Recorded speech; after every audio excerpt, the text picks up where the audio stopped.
All right, so we're going to move on to the next game, and that game is the match between Jamaica and Mexico. I leave the Canada Honduras for last, okay? Look, I hate this website. Listen, I don't hate a lot of things in life. This website is one of them. Jamaica 1, Mexico 2. Oh, man, listen. If you're a Jamaican fan right now, you'll be pissed off, you'll be pulling your hair out, and you'll be really, really mad at the Jamaican national team for what they allowed to happen in the last 10 minutes of the game. Not good enough. Not good enough. I never had Jamaica qualifying for the World Cup, but I give him a chance in this game to get a draw. They could have won the game. Jamaica could have won the game. Jamaica should have won the game. Mexico have been poor. Despite having 17 points right now, Mexico have been poor. Tata Martino, your job is on the line, baby. I'm letting you know this because back-to-back losses in November, and then he was on the cusp of losing 3 in a row. It was desperation stuff. When Mexico scored the opening goal in the equalizing goal, pardon me, Tata Martino celebrated like it was him who scored the goal. Like if he had just, gone past Quinto Partido at the World Cup. I'm telling you. That's how much it meant to him. He was so nervous on the touchline. Jamaica, you allowed this to happen. You should have kept Tata Martino and Mexico down and kept your foot on their necks. Not ruthless enough, in my opinion. Big up to all the Mexican fans watching this right now. I don't mean any ill will. I'm just, sharing my thoughts. But I don't understand how Jamaica did not win this game.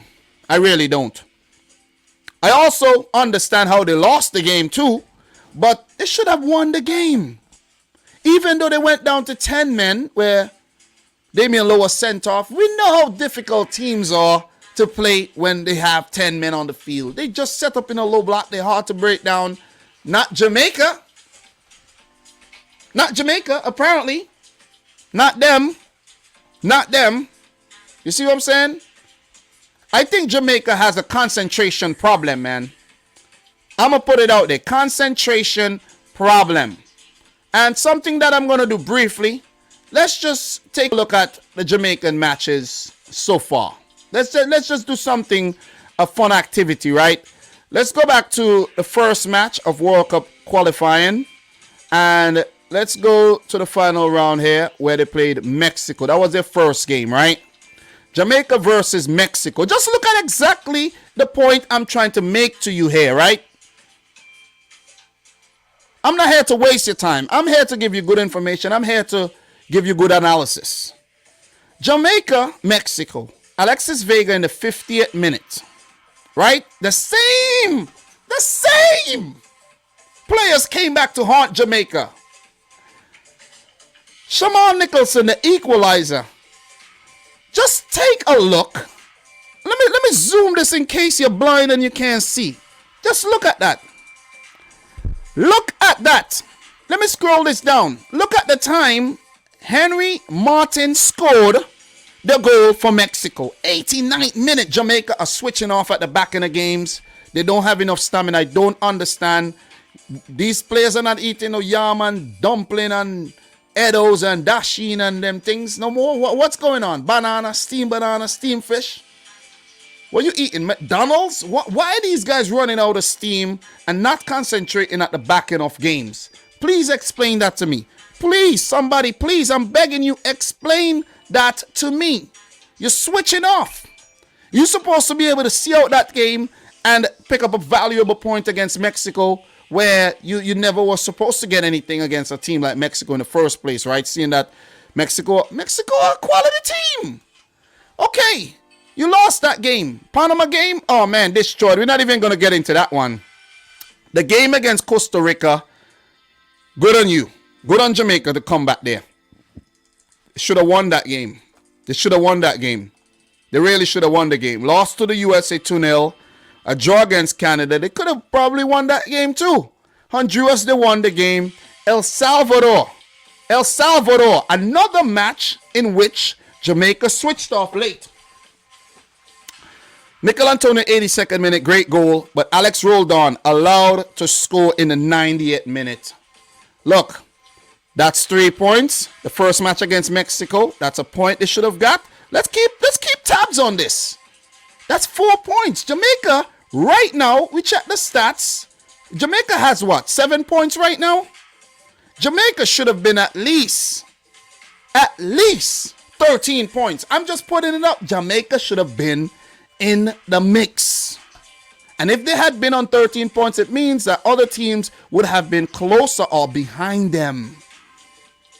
We go to the USA game here, right? Jamaica were indeed robbed in this game. Let's not even elaborate on that. They were robbed.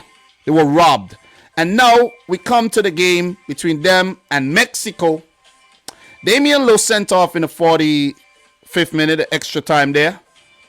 And then Daniel Johnson with that goal in the 50th minute. But I do have some notes here for you. Now that we got to this game, let's just use the Google setup right here and talk. Andre Blake started. Javane Brown, who I think did a great job at right back, but who knows, were a bit rash in that tackle there to push Funes Mori. Another thing I have to mention before I do forget. CONCACAF chose to implement VAR after 9 rounds, after 8 rounds, and with 6 games to go. You choose to bring in VAR. That does not make any sense whatsoever. If 8 games were played without VAR, you leave VAR where it's at. Don't bring it in now. That doesn't make any sense.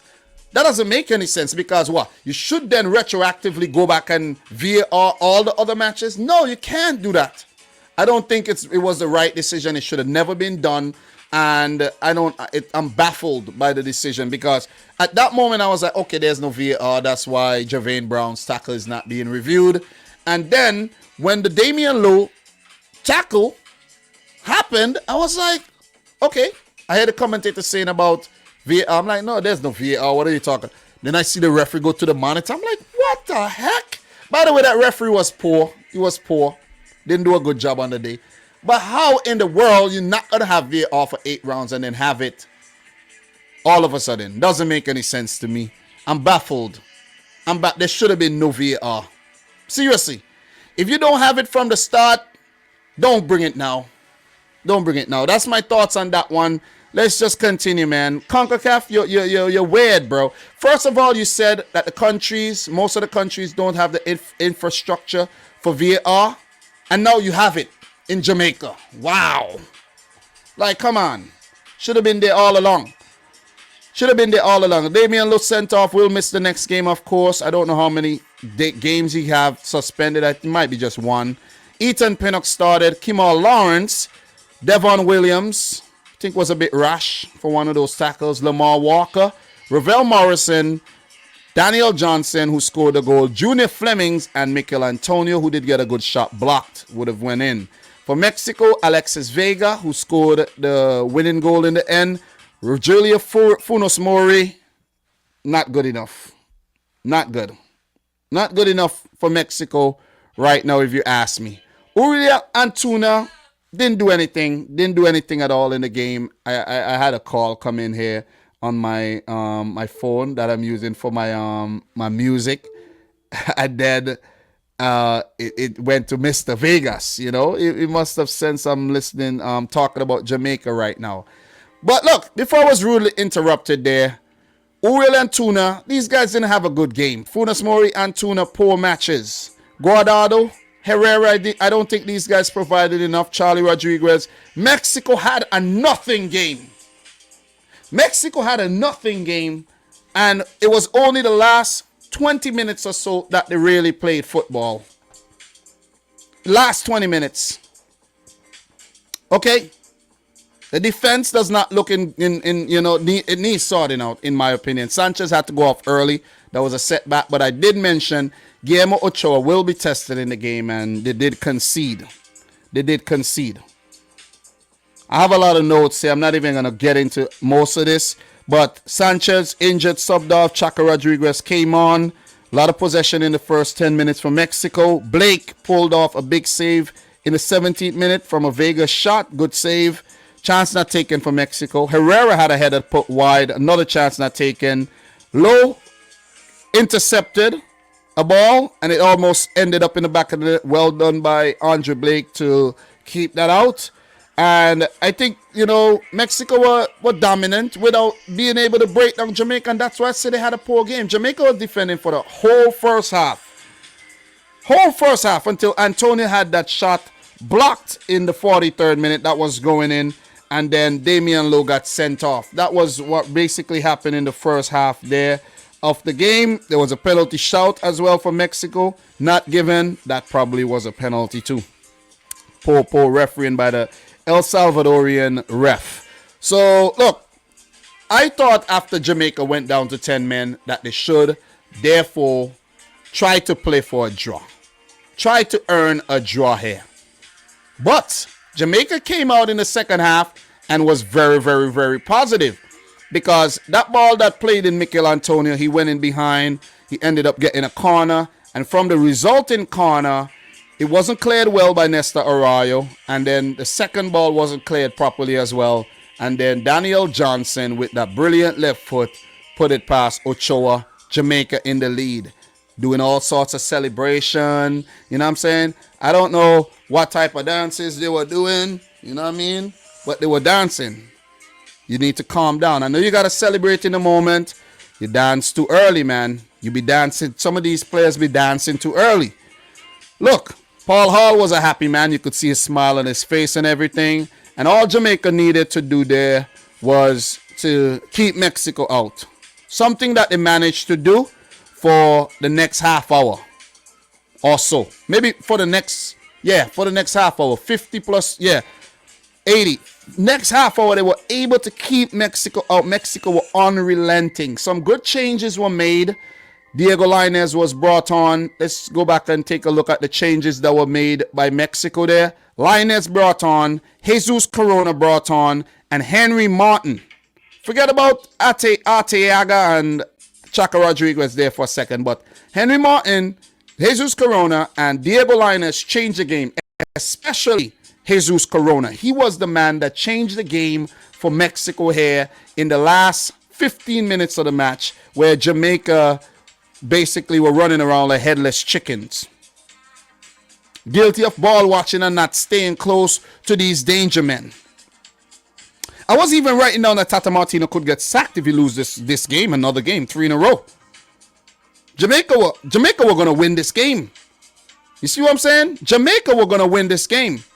And at that moment, I'm thinking about, my boy, how happy my boy Ryan LFC and Coach's Desk and Simon Preston would be if that result held.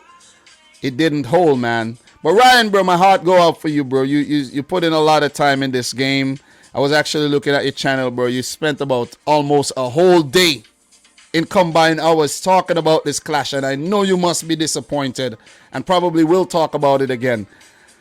It has to be a heart-wrenching, heartbreaking, devastating loss for Jamaica, as they really meltdown. They had a meltdown. They imploded in the last 10 minutes of the game, man.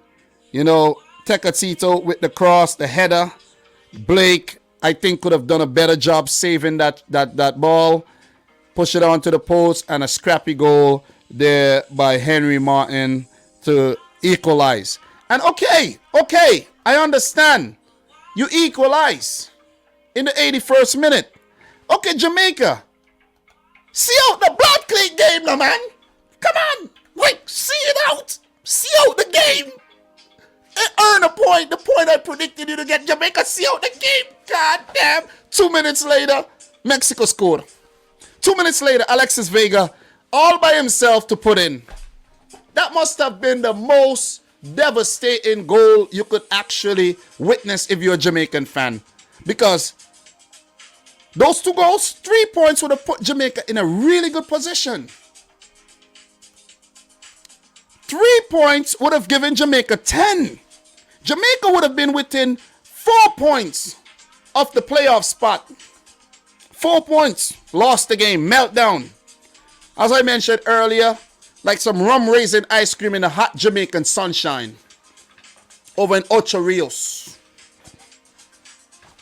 It's over. It is over. Jamaica could kiss the World Cup goodbye now. It's done. It is over. I ain't got nothing else to add, but listen, what are Jamaican fans gonna say now? Paul Hall, he came in, same thing. Same thing. Tata Whitmore, same thing.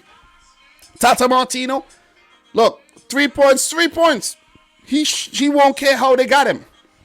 He won't care. For Mexico, they got Panama coming up. That's a road game. And they host Costa Rica. Teams that are desperate for points right now, they're going to be hard to beat. They're going to be hard to beat. They're going to be hard to beat. Jamaica's last 2 games, Canada and Honduras. Yeah, they beat Honduras already. But Canada, oh man. In Canada, I don't know. El Salvador is going to be difficult too. You could get points off Honduras and El Salvador. But Panama, Costa Rica, and Canada are going to be tough nuts to crack. All right? So, look. For Mexico, they're looking poised to qualify again. Their next game will be against Costa Rica at home, Panama at home, and they got the U.S. at home, Honduras coming up, and El Salvador. Mexico qualifying. Mexico are qualifying, guys. There's no doubt about it. But if Jamaica had picked up this win, it would have put it in a really, really difficult spot.